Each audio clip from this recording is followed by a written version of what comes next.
El paracetamol, también conocido como acetaminofeno, acetaminofeno o P-acetilaminofenol, es un fármaco con propiedades analgésicas y antipiréticas utilizado principalmente para tratar la fiebre y el dolor leve y moderado, aunque su eficacia en el alivio de la fiebre en niños no está clara.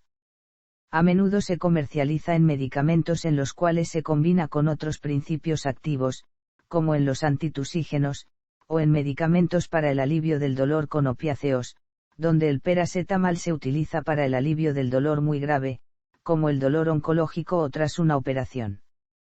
Por lo general se administra por vía oral, aunque también está disponible para su uso por vía rectal o intravenosa, por lo que puede presentarse en forma de cápsulas, comprimidos, supositorios o gotas. Sus efectos duran entre 2 y 4 horas. El paracetamol es normalmente seguro, siempre que se respeten las dosis recomendadas. Además puede continuar utilizándose en aquellos pacientes con enfermedades hepáticas a dosis bajas y es seguro durante el embarazo y la lactancia materna. Sin embargo, a dosis elevadas puede provocar insuficiencia hepática, alterar la función plaquetaria, producir reacciones cutáneas graves o shock anafiláctico, y una sobredosis del medicamento puede llegar a acabar con la vida del paciente. El paracetamol está clasificado como un analgésico leve y no tiene una actividad antiinflamatoria significativa, aunque no se conoce todavía a ciencia cierta cómo actúa en este ámbito. El paracetamol fue descubierto en Alemania en 1877 y es el medicamento más utilizado para el alivio del dolor y la fiebre en Europa y los Estados Unidos. Está en el listado de medicamentos esenciales que elabora la Organización Mundial de la Salud, donde se listan todos los fármacos básicos necesarios en cualquier sistema de salud. El paracetamol está disponible como medicamento genérico y bajo numerosas marcas comerciales. El precio al por mayor en los países en vías de desarrollo es inferior a $1 la dosis, mientras que en los países desarrollados su precio es sensiblemente mayor. Por ejemplo, en Estados Unidos su precio ronda los 4 centavos por dosis. Usos médicos. El paracetamol tiene una serie de usos médicos aceptados, que se centran en el tratamiento de la fiebre y el dolor, ya sea de forma individual o en combinación con otros medicamentos. Fiebre. El paracetamol se utiliza para reducir la fiebre en personas de todas las edades. Sin embargo, la Organización Mundial de la Salud recomienda que solo se utilice paracetamol en niños cuando su temperatura corporal sea superior a 38,5 grados. La eficacia del paracetamol para aliviar la fiebre en niños ha sido cuestionada cuando no se utiliza junto a otros medicamentos. Incluso un metaanálisis pareció demostrar que es menos eficaz que el ibuprofeno. Dolor. El paracetamol se utiliza para aliviar el dolor leve y moderado. La eficacia de su uso por vía intravenosa para aliviar el dolor de personas en urgencias ha sido cuestionada. El Colegio Estadounidense de Reumatología recomienda el paracetamol como una de varias opciones para el tratamiento del dolor en la cadera, manos o rodillas a consecuencia de artritis que no mejore con la pérdida de peso o el ejercicio. Sin embargo, una revisión de 2015 concluyó que apenas proporciona un pequeño beneficio en el tratamiento de la osteoartritis. El paracetamol tiene relativamente poca actividad antiinflamatoria, a diferencia de otros medicamentos muy utilizados como la aspirina o el ibuprofeno, que forman parte de los AINE, aunque el ibuprofeno y el paracetamol tienen efectos similares en el tratamiento del dolor de cabeza. El paracetamol también alivia el dolor producido por la artritis leve, pero no tiene ningún efecto sobre la inflamación e hinchazón de la articulación. Sus propiedades analgésicas se han descrito como similares a los de la aspirina, pero como se ha mencionado, los efectos antiinflamatorios son mucho más débiles, aunque tiene un mayor índice de tolerancia que el ácido acetilsalicílico. De igual forma, el paracetamol en combinación con alguna INE puede ser más eficaz en el alivio del dolor producto de una operación que si se suministra de forma individual. El Colegio Estadounidense de Médicos y la Sociedad Estadounidense del Dolor recomiendan el consumo de paracetamol para tratar el dolor de espalda. Sin embargo, existen discrepancias, puesto que estas recomendaciones están basadas en una revisión sistemática de 2007 y revisiones posteriores han concluido, por el contrario, que no existen pruebas de su eficacia para tratar esta dolencia. Los AINE como el ibuprofeno, el naproxeno o el diclofenaco son más eficaces que el paracetamol en el control del dolor dental, pero combinar una INE con paracetamol es más eficaz y de hecho puede utilizarse esta combinación cuando los INE no se muestran eficaces en el control de este dolor por sí solos. El paracetamol es particularmente útil cuando el usuario no puede consumir INE debido a una alergia, hipersensibilidad o hemorragias.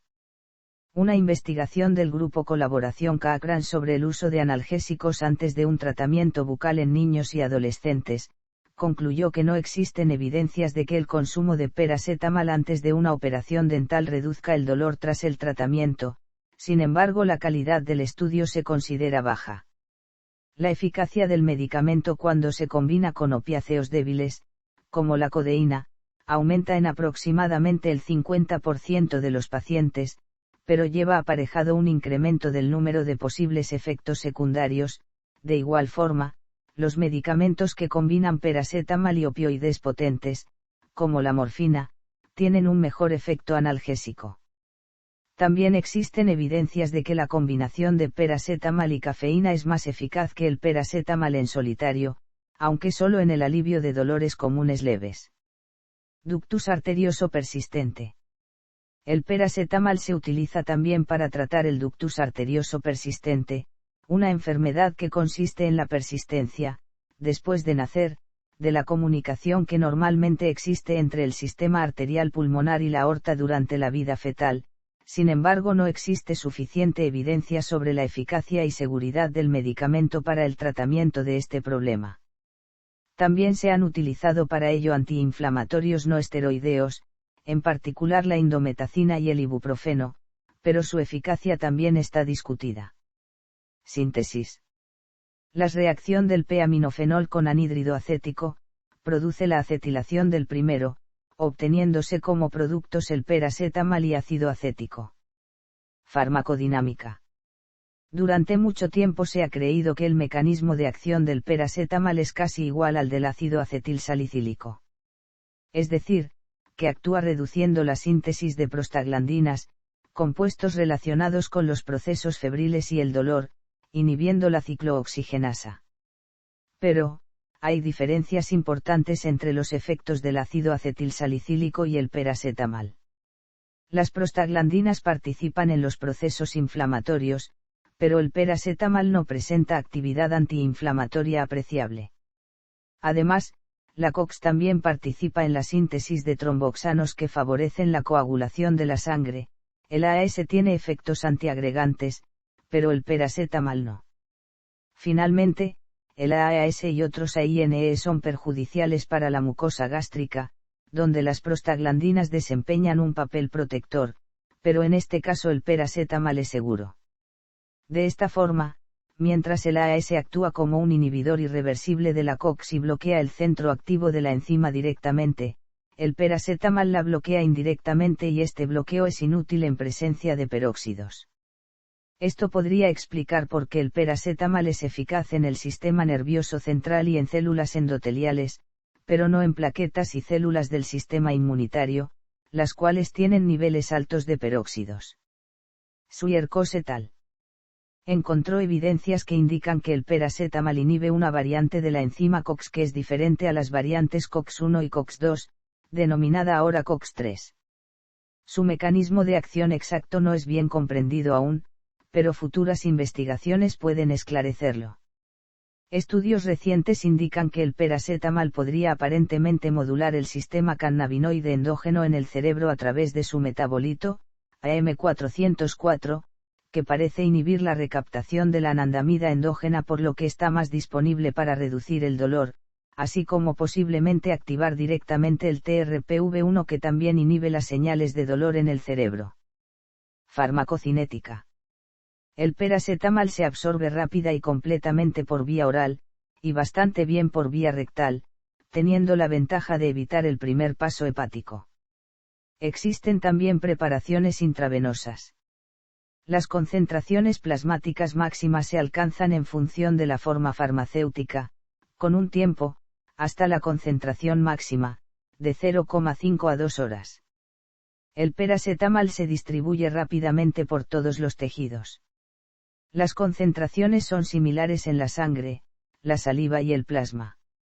La tasa de unión a las proteínas plasmáticas es baja. La biodisponibilidad es muy elevada, siendo la biodisponibilidad por vía oral del 75 al 85%. El paracetamol se metaboliza principalmente a nivel del hígado. Las dos principales rutas metabólicas son la glucuro y sulfuroconjugación. Esta última vía se satura rápidamente con dosis superiores a las terapéuticas. Solamente una pequeña proporción se metaboliza mediante el sistema enzimático del citocromo P450 en el hígado, por acción de las oxidasas mixtas, generando un intermedio reactivo, N-acetilbenzoquinoneimida, que en condiciones normales es inactivado por reacción con los grupos sulfidrilo del glutatión y eliminado en la orina conjugado con cisteína y ácido mercaptúrico. Por el contrario, durante las intoxicaciones graves aumenta la cantidad de este metabolito tóxico. Dosis elevadas de paracetamol saturan sus otras dos vías metabólicas y se crea un exceso de N-acetilbenzoquinoneimida que agota los niveles hepáticos de glutatión. Entonces el metabolito puede reaccionar covalentemente con aminoácidos de las enzimas y proteínas hepáticas, a las que inactiva y llega a provocar necrosis hepática aguda. Los niños tienen una menor capacidad de glucuronidación, lo que los hace más susceptibles a sufrir este trastorno. La eliminación es principalmente urinaria. El 90% de la dosis ingerida la elimina el riñón en 24 horas, principalmente como glucurónidos y sulfoconjugados. Menos del 5% se elimina sin modificar. La semivida de eliminación del paracetamol es de 2 a 4 horas en los pacientes con la función hepática normal, siendo prácticamente indetectable en el plasma 8 horas después de su administración. En los pacientes con disfunción hepática la semivida aumenta sustancialmente, lo que puede ocasionar el desarrollo de una necrosis hepática. Toxicidad. Consideraciones generales. La dosis recomendada por administración para un adulto es de 1 g y las dosis tóxicas están descritas en un rango de 7,5 a 10 g. El paracetamol tiene un índice terapéutico muy ajustado. Esto significa que el máximo de la dosis normal es cercano a la sobredosis, haciendo de él un compuesto peligroso. Una dosis única de paracetamol de 10 g o dosis continuadas de 5 g por día en una persona con buena salud e incluso 4 g por día en un consumidor habitual de alcohol, pueden causar daños importantes en el hígado. Sin un tratamiento adecuado en el momento oportuno, la sobredosis o la dosis casi normal de paracetamol puede dar como resultado un fallo hepático y en algunos casos llegar a la muerte. Debido a la amplia disponibilidad sin receta del paracetamol, como especialidad farmacéutica publicitaria, EFP igual a OTC, este se ha utilizado en muchos intentos de suicidio. El antídoto específico de la intoxicación por paracetamol, o acetaminofén, es la acetilcisteína por vía intravenosa. La FDA, Agencia para Medicamentos y Alimentos de los EU.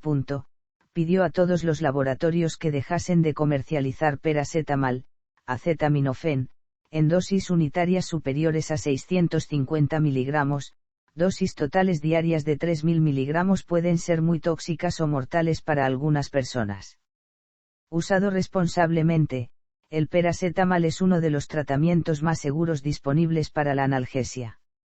El compuesto carece de efectos sobre el sistema de la ciclooxigenasa, por lo tanto no tiene efectos negativos sobre el esófago, estómago, intestino delgado o intestino grueso, al contrario que los AINES. Además, los pacientes con enfermedades del riñón pueden tomar paracetamol mientras que los AINE pueden provocar insuficiencia renal aguda a ciertos pacientes. Además, el paracetamol tiene pocos problemas de interacción con otros medicamentos. La potencia del analgésico es equivalente, cuando no hay inflamación, a la de los AINES, siempre que la dosis de paracetamol sea la adecuada. 1 gramo diario de paracetamol tiene un efecto analgésico equivalente al de los AINES, por ejemplo en osteoartritis. Cuando se administra simultáneamente con 50 miligramos del antidepresivo tricíclico amitriptilina 2 veces al día, Dicha combinación es tan eficaz como la de paracetamol y codeína, pero no pierde efectividad con el tiempo como ocurre con la administración crónica de narcóticos. A diferencia del ácido acetilsalicílico, el paracetamol no contribuye al síndrome de Reye en niños con enfermedades víricas. Estos factores han hecho del paracetamol el analgésico preferido para pacientes hospitalizados en casos de dolor suave a moderado, además de ser el analgésico más utilizado en pacientes ambulatorios. Este analgésico es también utilizado para el control de las mialgias y artralgias que se presentan por la fiebre del dengue clásico, dengue hemorrágico, chikungunya y zika, ya que los AINES están contraindicados en este tipo de infecciones virales, por favorecer la destrucción de plaquetas.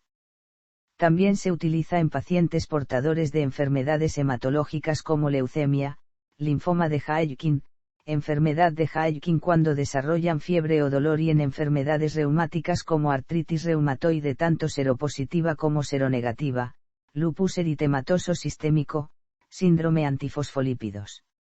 El paracetamol es extremadamente tóxico para los gatos, y no debería ser administrado bajo ninguna circunstancia. En perros y otros animales de compañía, la dosis recomendada difiere de la dosis habitual para humanos y su administración siempre debe ser supervisada por un médico veterinario. Cualquier caso sospechoso de sobredosis o intoxicación debería ser evaluada por un veterinario para proceder a su tratamiento. El tratamiento en gatos es muy similar al de los humanos. El acetaminofeno es el analgésico más ampliamente usado en los Estados Unidos, pero puede causar daños al hígado en dosis ordinarias o ligeramente superiores.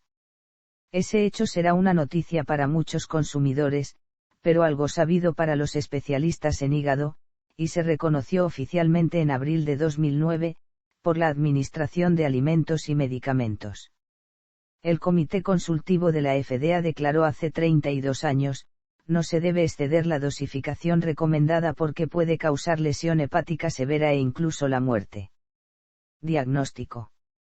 Los síntomas claros de toxicidad hepática pueden sobrevenir en un plazo de 1 a 4 días, aunque en algunos casos estos pueden ser evidentes en tan solo 12 horas. Pueden darse molestias en el cuadrante derecho superior.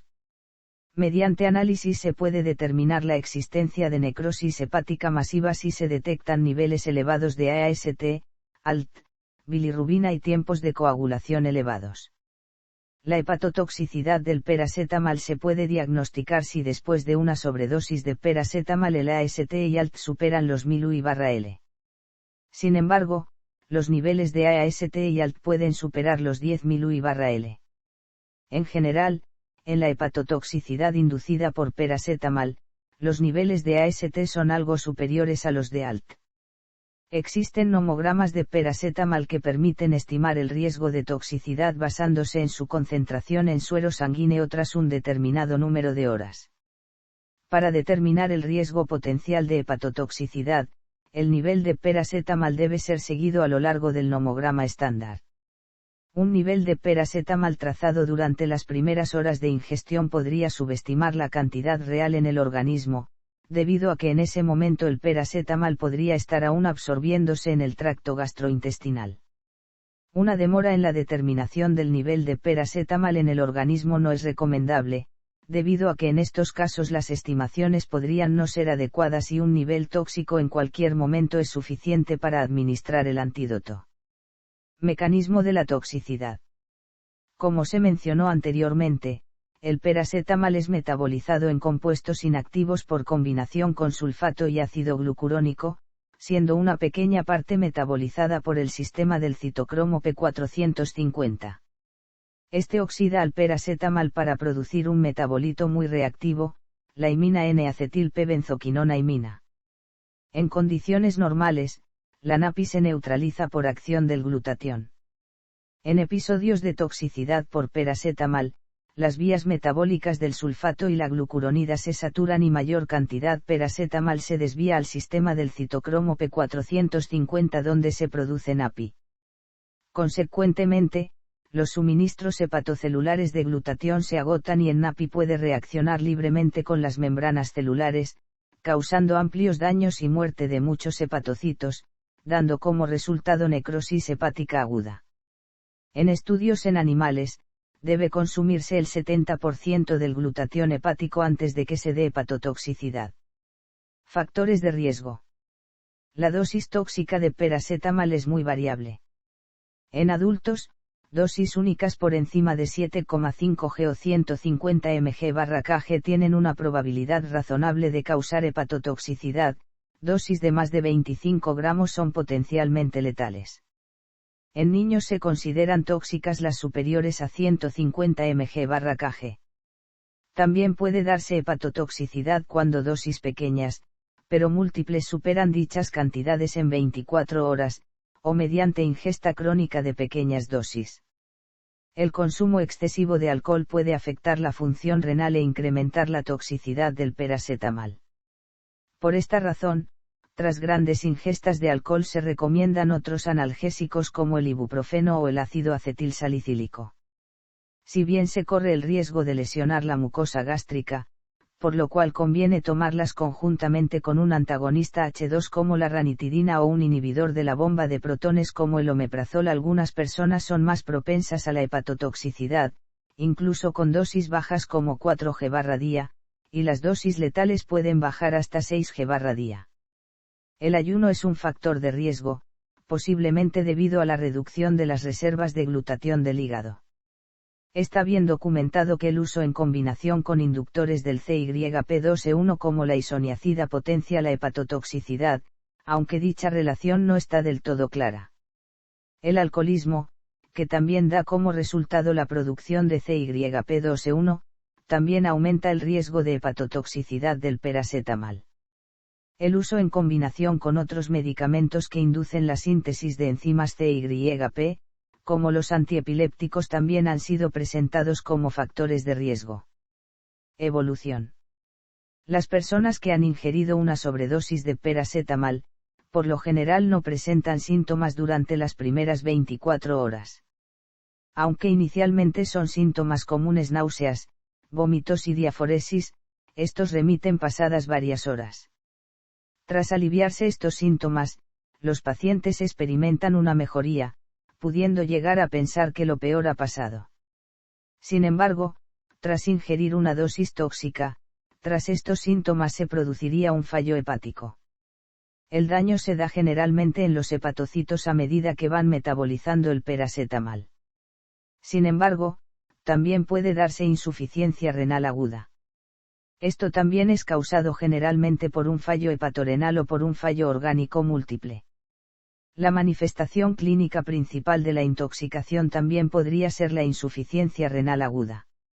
En estos casos, es posible que el metabolito tóxico sea producido en más cantidad en los riñones que en el hígado.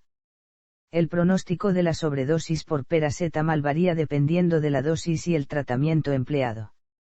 En algunos casos, la necrosis hepática masiva da como resultado un fallo hepático fulminante, con complicaciones como hemorragias, hipoglucemia, insuficiencia renal, encefalopatía hepática, edema cerebral, sepsis, fallo orgánico múltiple y muerte en pocos días.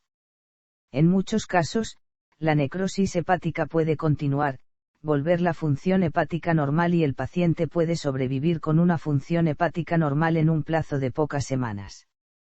Sobredosificación. Medidas de rescate. Lavado gástrico. El tratamiento para sobredosis de paracetamol, sin complicaciones, es similar al usado en otros medicamentos, un lavado gastrointestinal. Adicionalmente, administrar N-acetilcisteína, ya sea por vía intravenosa o oral, ayuda mucho en estos casos. Hay suficiente margen para que el médico juzgue en este caso si es necesario un lavado gastrointestinal completo o basta con administrar carbón activado. La absorción total del paracetamol por parte del tracto gastrointestinal se completa en aproximadamente 2 horas. En estos casos, el jarabe de ipecacuana no es efectivo, debido a que induce vómitos y esto lo único que hace es retrasar la efectividad del carbón activado y la N-acetilcisteína, al tener que administrarlos después de que finalicen los vómitos. El lavado gástrico es efectivo durante las 2 primeras horas posteriores a la ingestión. Posterior a eso, no tiene utilidad clínica. Carbón activado. Normalmente, La administración de carbón activado es más efectiva que el lavado gástrico. Este absorbe bien el paracetamol, y por lo tanto se reduce la cantidad que se absorbe en el tracto gastrointestinal. Además, también plantea menos riesgo de aspiración que el lavado gástrico. Hace tiempo había cierta renuencia a administrar carbón activado, debido al temor a que también absorbiese la N-acetilcisteína. Estudios recientes han demostrado que la cantidad absorbida por esta vía no supera el 39% cuando ambos se administran conjuntamente. Otros estudios han mostrado que el carbón activado parece ser beneficioso para el paciente. Hay un consenso general en administrar carbón activado durante las primeras 4 horas tras la sobredosis. Tras este tiempo, depende del criterio del médico, pero de todas formas se considera un tratamiento benigno. Si hay dudas sobre la ingestión de paracetamol junto a otros medicamentos, entonces debe administrarse carbón activado. Hay discrepancias en cuanto a cambiar la dosis de N-acetilcisteína administrada, o incluso si ésta debe modificarse. La dosis de carbón activado es de 2 g/kg de peso del paciente hasta un tope de 100 gramos totales. En niños, la dosis es de 1 g/kg. Se administra por vía oral y puede ser junto a agua o jugo para enmascarar en parte el mal sabor de este. Acetilcisteína. La N-acetilcisteína actúa proporcionando grupos sulfidrilo para que reaccionen con el metabolito tóxico y de esta forma no ataquen a los hepatocitos. Si la NAC se administra en las primeras 8 horas, se reduce notablemente la toxicidad. Si se administra pasadas 8 horas, su eficacia se reduce debido a que ya habrá empezado la cascada de reacciones tóxicas en el hígado, y el riesgo de necrosis hepática aumenta considerablemente. La NAC oral es un medicamento seguro, es fiable en casos de sobredosis por paracetamol durante el embarazo y no se dan reacciones adversas con pronóstico fatal. El fabricante recomienda no administrar el NAC si existe una encefalopatía, debido a que existen razones teóricas que arguyen que dicha encefalopatía podría empeorar. A principios de 2004, la Administración de Alimentos y Medicamentos estadounidense autorizó el uso, para pacientes con sobredosis de más de 10 horas, de un preparado de NAC para infusión intravenosa durante un periodo de 20 horas, que carece de efectos pirogénicos. Este preparado se ha usado con éxito durante años en otros países, como Australia, Canadá y Gran Bretaña. Administración. Dicho tratamiento consiste en una administración inicial de 150 mg/kg durante 15 minutos, seguido de 50 mg/kg durante las 4 horas siguientes y finalmente 100 mg/kg durante las 16 horas restantes. La formulación oral también puede disolverse, filtrarse y esterilizarse por un farmacéutico del hospital para administración intravenosa. Esta es una buena opción en casos donde la vía enteral no es viable o está contraindicada. La administración intravenosa de NAC está relacionada con casos de reacciones alérgicas como choques anafilácticos y broncoespasmos. En la práctica, si han transcurrido más de 8 horas tras la ingestión, el carbón activado no es efectivo y debe administrarse la NAC inmediatamente. Si han transcurrido menos de 8 horas, se debe administrar carbón activado, empezar a administrar NAC y esperar a ver los niveles de paracetamol. En pacientes con una sobredosis de menos de 8 horas, el riesgo de hepatotoxicidad es reducido. Si se administran más de 2 dosis de carbón activado debido a que el paciente ha ingerido 2 o más medicamentos, las subsiguientes administraciones de carbón activado y NAC deben demorarse 2 horas. La NAC es eficaz si se administra con prontitud, pero puede ser efectivo aun cuando hayan transcurrido 48 horas de la sobredosis. En general, la NAC oral se administra enteralmente con una primera dosis de 140 mg/kg seguidas de 17 dosis más, cada 4 horas, de 40 mg/kg o hasta que se obtengan concentraciones plasmáticas de paracetamol no tóxicas. La NAC puede ser difícil de administrar debido a su sabor y es frecuente que provoque vómitos y náuseas.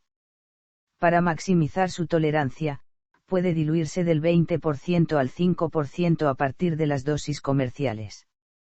Los estudios iniciales de laboratorio deben incluir bilirrubina, AST, alt y el tiempo de protrombina.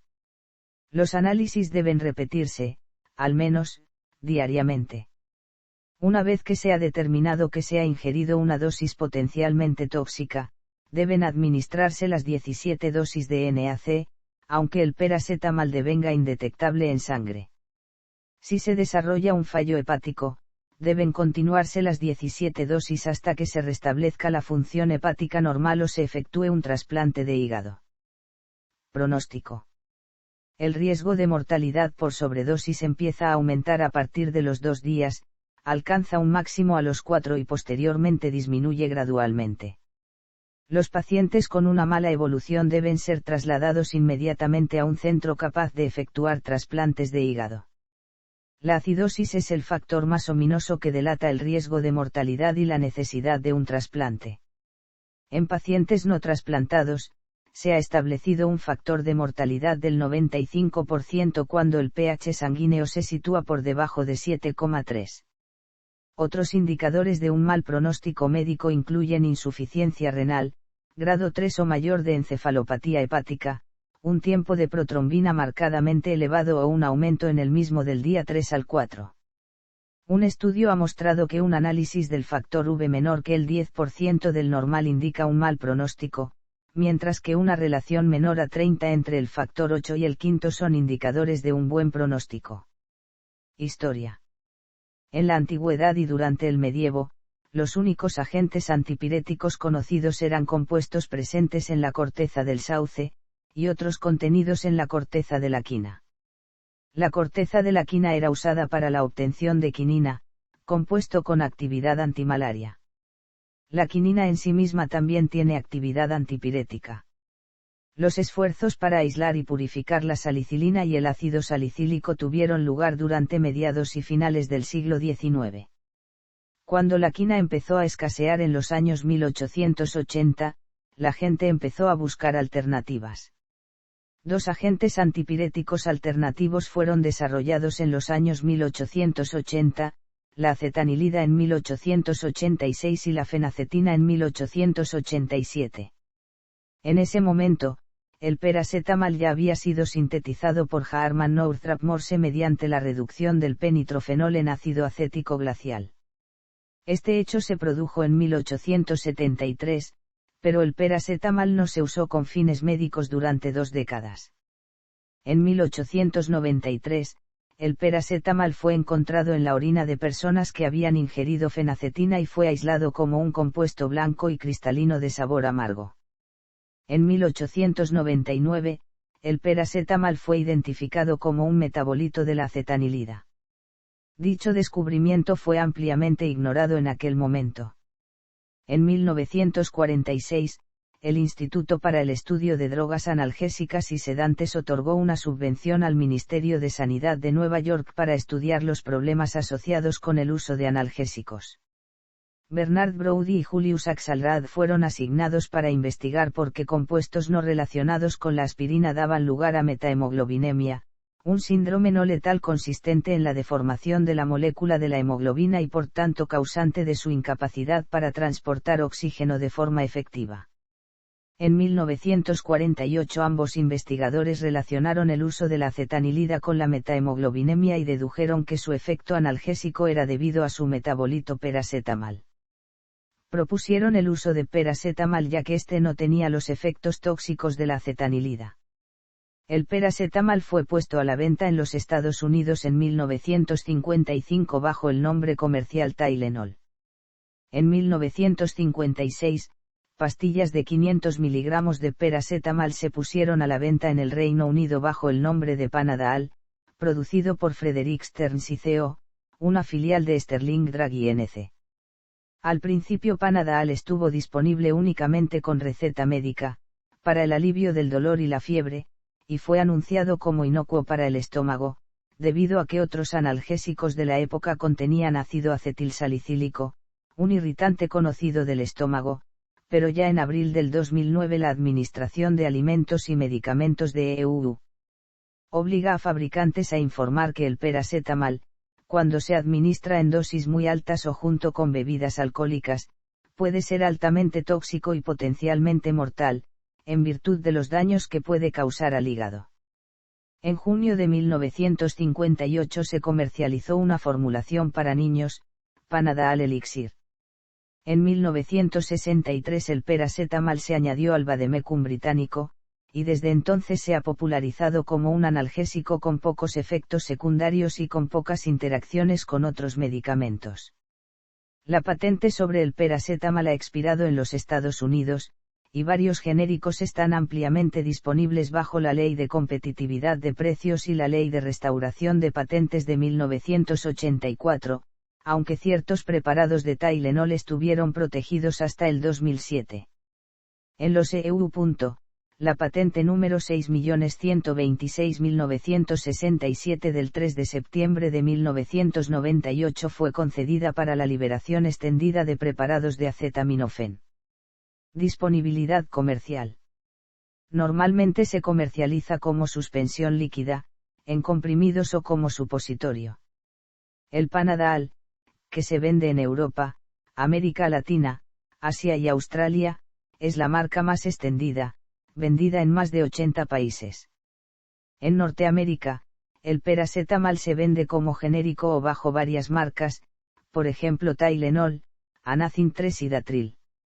En algunas formulaciones el paracetamol se combina con el opioide codeína, a veces llamado ceocodamol, como por ejemplo el Algidol en España, lo que lo convierte en más tóxico.